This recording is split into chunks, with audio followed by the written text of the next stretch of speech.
Steve, and we are excited to talk to you about content for real estate and how you should approach this, whether you're a commercial broker, but this conversation is going to be mostly for residential. So, Chime Nerds Live, as you know, we specialize in the Lofty CRM system, formerly called Chime, but we also blend that with content marketing. We find that that is the number one strategy that works, is combining a good system with good content marketing. Yeah. That's a winner. So today we're going to be talking about diving into the content side, right? Yeah. So we're going to talk about the 5 buckets that keep realtors relevant forever. Yeah. So you're going to stop overthinking your content. If you can talk about your business, your market, and your experiences, you've already got content gold. Yeah. So all we need to do is get you organized with your thoughts to talk about what you already know. That's what this is going to be about. And we're going to dive deep into the 5 content buckets. So this will be under the sellers. This is a seller focus on sellers, seller facing, and this will be mostly about the research stage. When you're still researching and getting to know the seller, what should you be telling them? What should you be creating for them at this stage? Right. So to back up, we break it down into cold, warm, hot. And we're going to be looking at the cold stage, right? Yeah. So you want to think about when you're making the content. No, this is warm. This is a warm one. This is warm? Yeah, okay. Because we're already going to research their specifics. Okay. Yeah.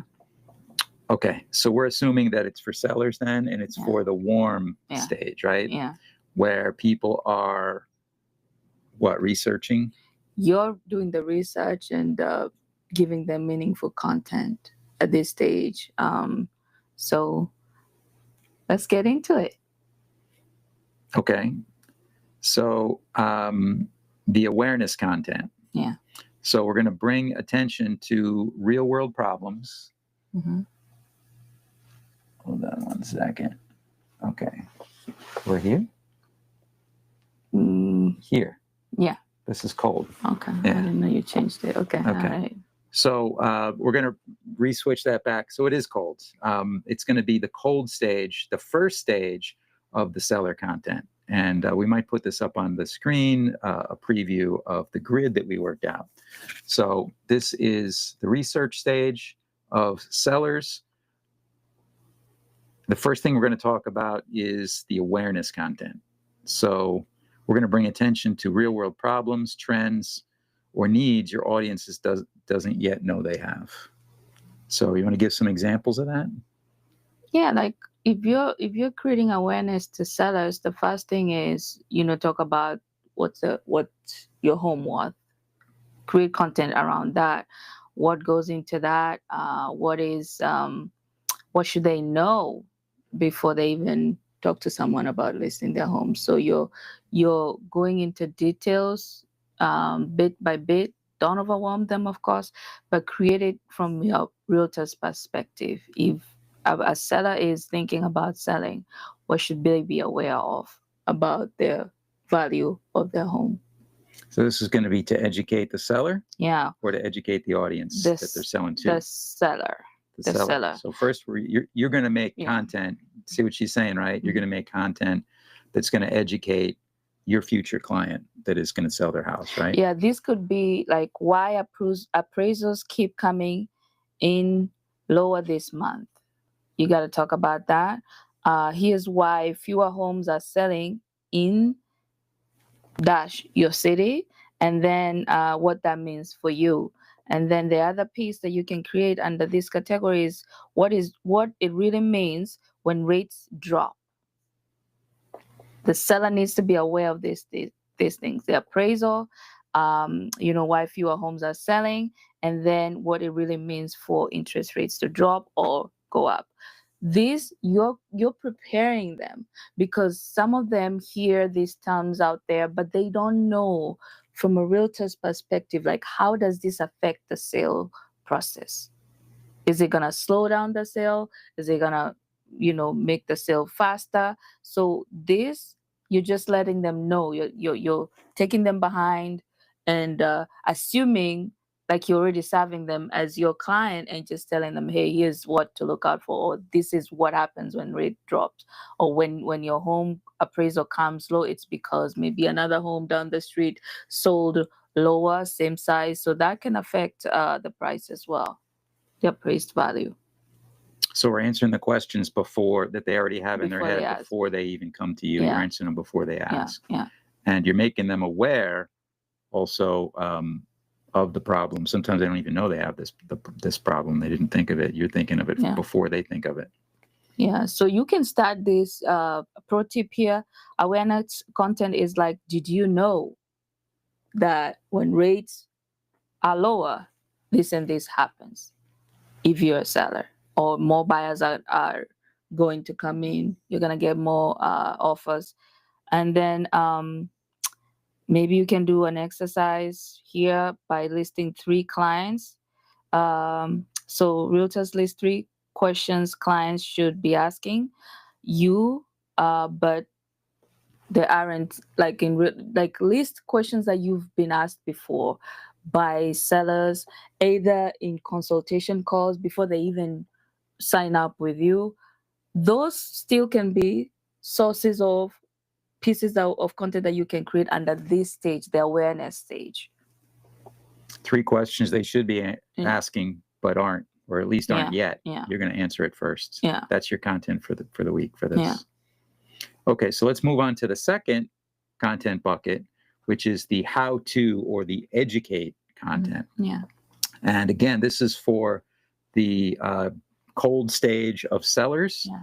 So you're going to position yourself as the expert and simplify confusing real estate concepts. Mm-hmm. So this is an education play, and give an example then of what that might look like. How would we do that?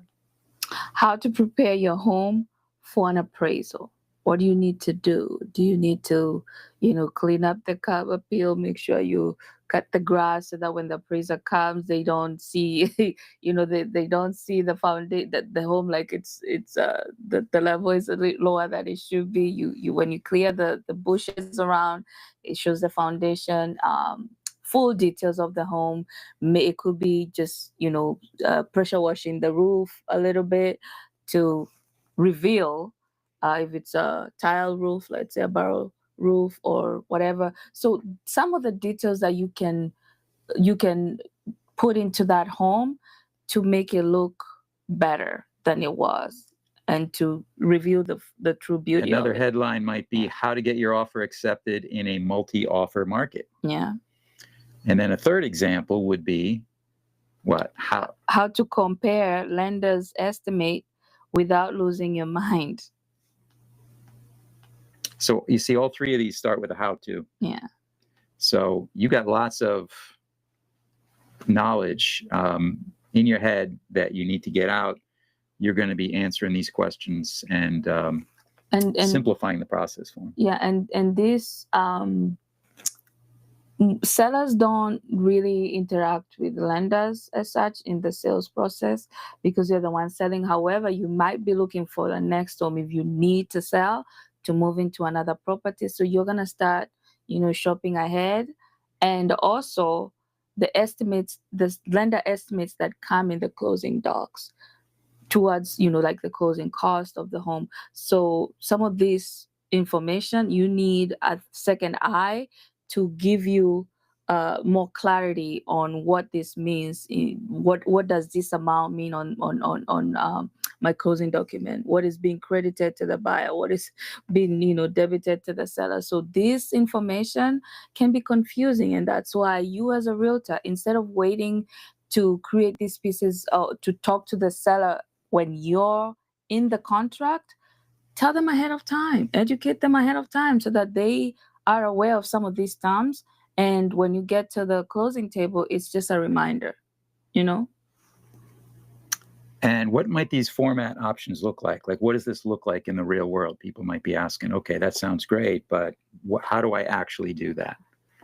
You can screen share maybe some previous closing docs, of course, blurring any private information, or online you can get some sample ones just to let the seller know what his column looks like.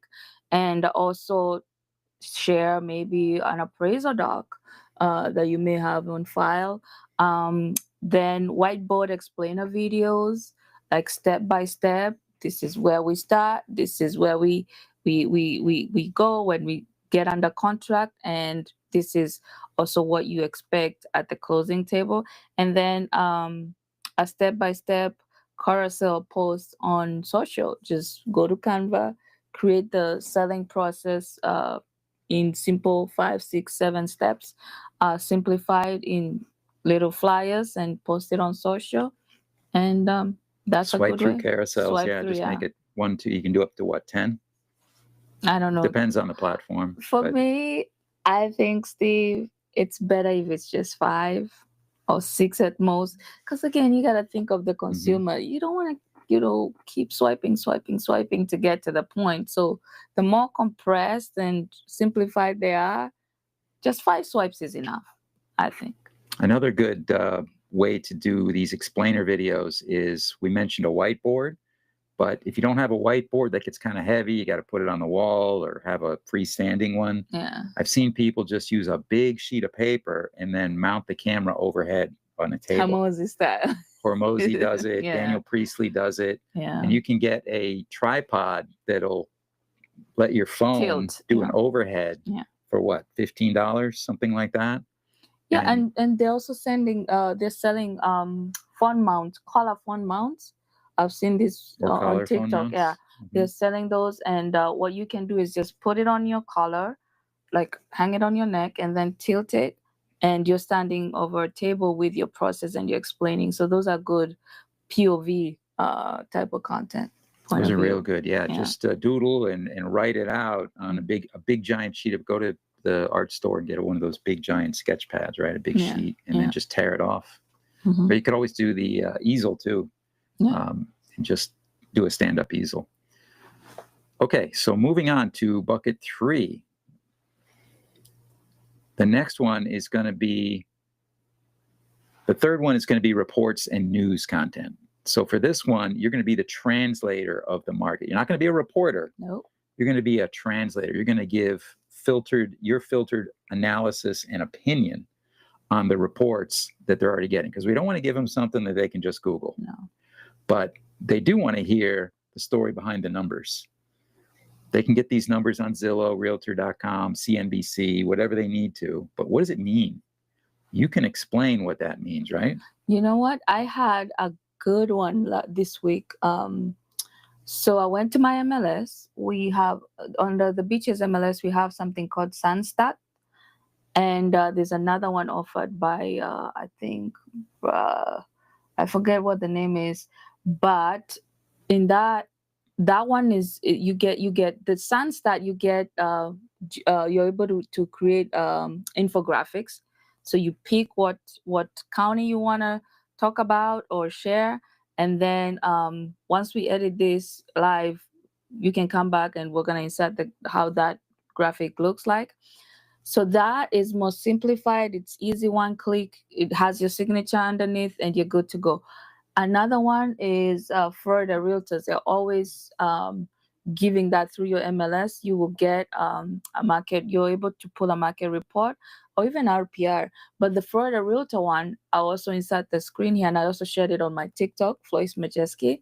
You can go there and check it out. What I did this week is I pulled that one from Florida Realtors and I did it city by city. So I got a city by city report from Miami all the way to Gainesville. So the entire, major cities, the entire state, major cities. And what this did is it gave me the numbers that I wanted. And then I put it over to ChatGPT and I said, ChatGPT, can you simplify this for a 30 or 40-second or a minute video? And it did exactly that. Then now I got to look it over, polish it, say it in my own words.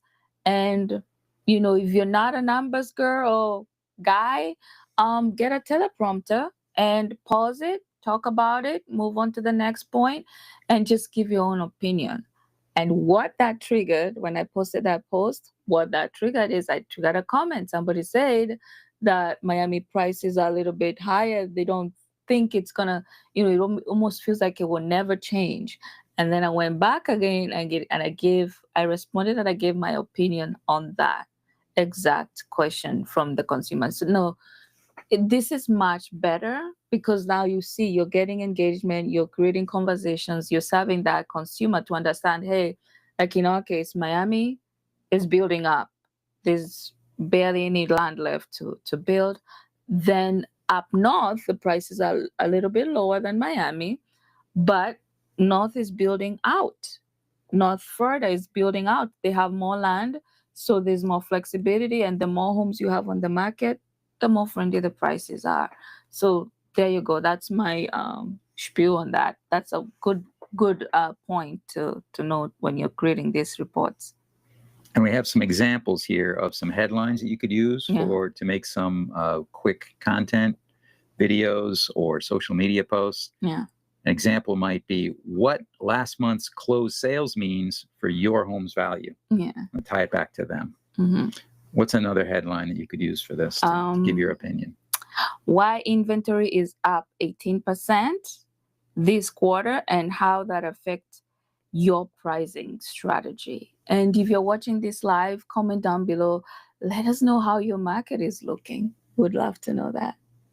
Another good one, breaking down the new insurance rate changes for Florida homeowners. Now, this brings up a good point, too. What we do with our clients is, as you know, we're real big fans of the podcast style interview where we put our people together with someone else for a conversation like we're having now. It's much easier than talking into the camera by yourself. So you could bring in an insurance person that's an insurance expert, title experts, and lenders are real good too. Lenders are really on top of the numbers, and getting a conversation between you and the lender. Also, you let the lender or mortgage broker be the expert there and speak to things that maybe you shouldn't or can't. You know what else I find realtors don't leverage a lot is your family, your brother, your sister that is a consumer will be a consumer at one point, or maybe your kids. Have them be behind the camera if you don't want to, show their faces, and let them ask you questions, and you give your honest opinion. Especially young adults that are about to start their home buying journey. Say, hey, what would you like to know about the process of buying a home? That is, you'd be amazed at how that's going to perform, because now you're speaking to the next home buyer generation. That's good. So leverage that, not just the expert, even what is around you, your family, your friends. You want them to be informed. And another pro tip, I think you already touched on this, is make it visual. Use your MLS snapshot, RPR, the tools that come with the MLS, your MLS, and create some visuals and infographics that you can use in your content for that. That's what it's there for.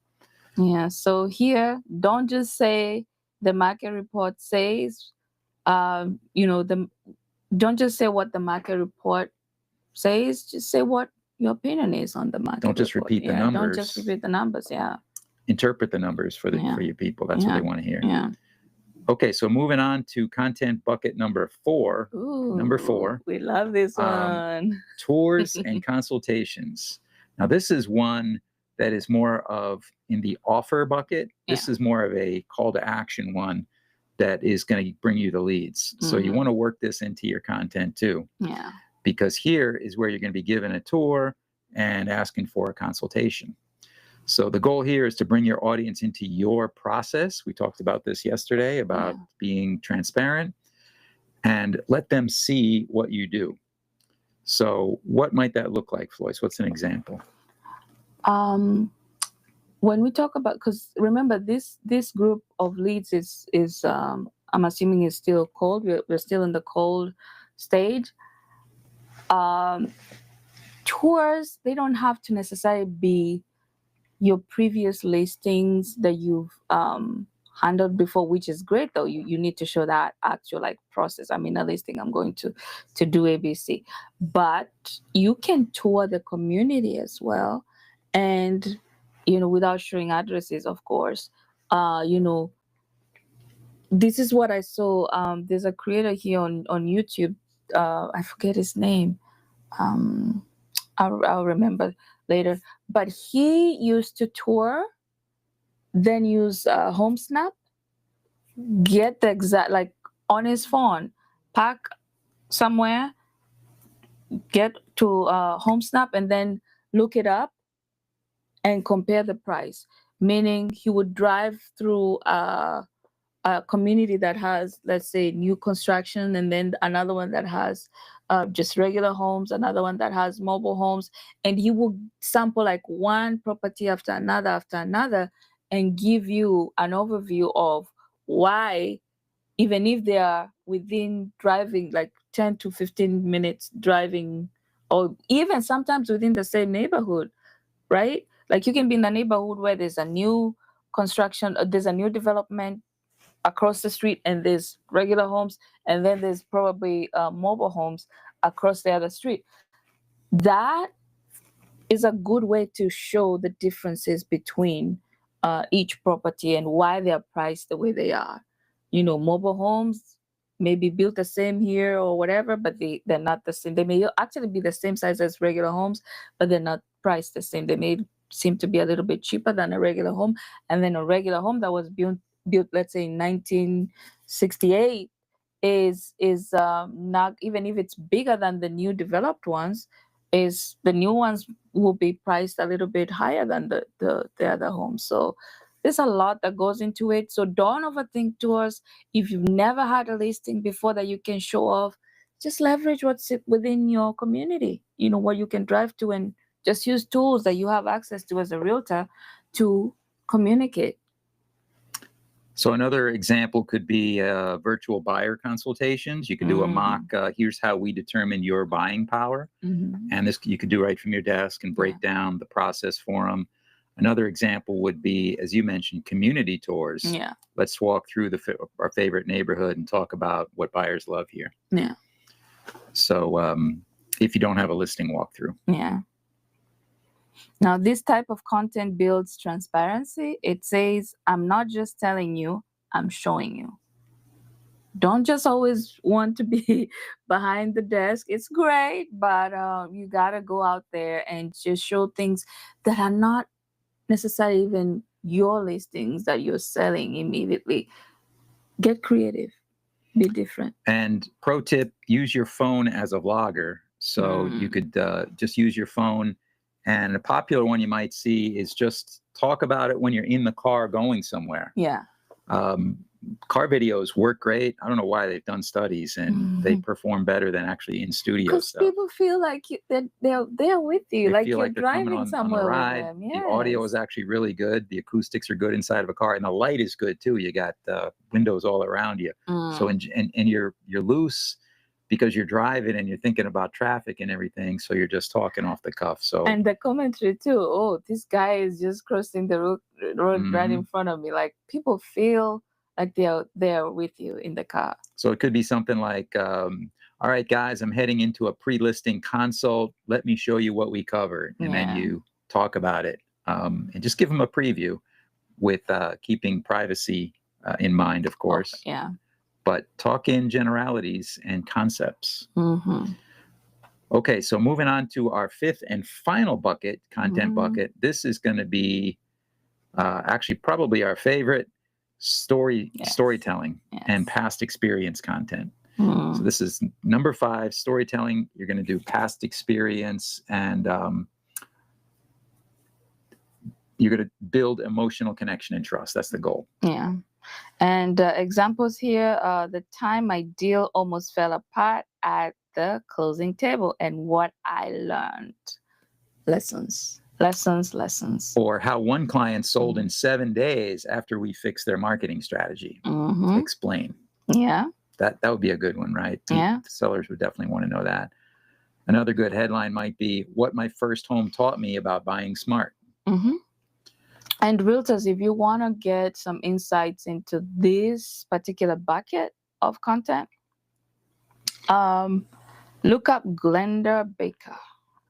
Glenna, Nda, Glenda Baker on YouTube, and I think she's mostly active on Instagram. She goes live almost every day. Look at her style. she tells great past stories, keep, of course, with the privacy in mind, but she just has a nice style of delivering tons of value. I learned a lot from her too. So remember, each market is different. So whatever you can learn from different realtors in different, markets, the better. She's a good one. She's Yeah, a 7-figure GCI earner too. Very So good. take a look at definitely take a look at what she's doing. Glenda Baker, I think it's 2 N's. Glenda. Yeah, 2 N's and then Okay, format ideas, Floyce. What might this look like in the wild? In the real world, this would look like what? Voiceover reels, sometimes, like Steve said, if you're driving to a place, you might be receiving calls, you might be doing a whole bunch of other things, you might have kids in the car that you're dropping off, and it may not be the environment to talk as you drive, but you can voice it over when you get home. Just turn off the audio of the original clip and just voice it over. This is perfect. This is magic. I love, love, love, especially when you're in a noisy area or when you're in a place where they're playing music aloud, restaurant. You can just voice it over and get it done. Another one, behind the scenes videos. These play really well. BTS, behind the scenes. Mm-hmm. And another example is a short lesson learned TikTok. Yeah. And this could be 30 seconds, right? Real short. Mm-hmm. Organic, raw, unfiltered is playing really well right now. In fact, we're working on doing some more of this kind of content, which is working better right now than the scripted content. Mm-hmm. So, so facts tell stories.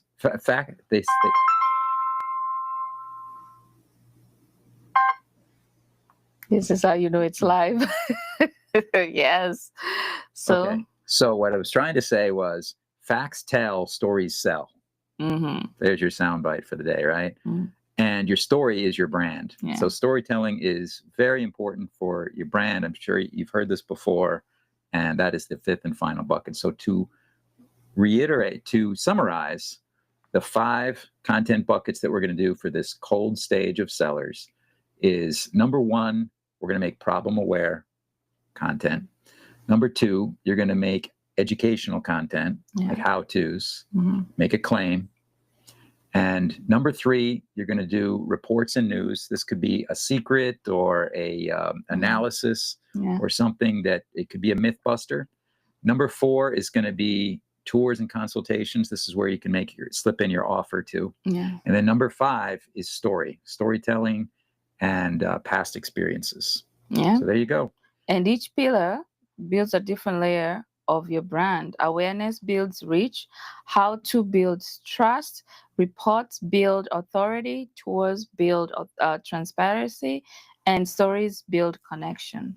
So if you do all these, you will never run out of content for each one of your ideal client, whether you're dealing with buyers, sellers, or investors.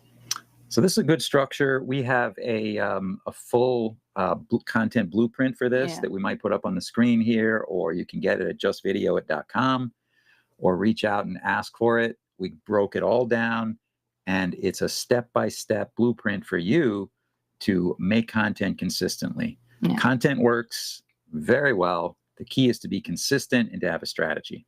Mm-hmm. So this does both. And if you want to know more, then just reach out, right? Yeah, go to justvideoit.com or reach out through timenows.com, and we'll be happy to help you out. Enjoy your weekend. We're coming up on our 30-minute mark, so we're going to end it here. It's Friday. Have a great weekend. If you have any questions, you know what? Reach out. We love your questions. We might be going live on TikTok again. We did it yesterday, so if you're a TikToker, this weekend, look out. We're going to announce when we go live, or just follow us and you'll be notified. We would love to join you there and have fun.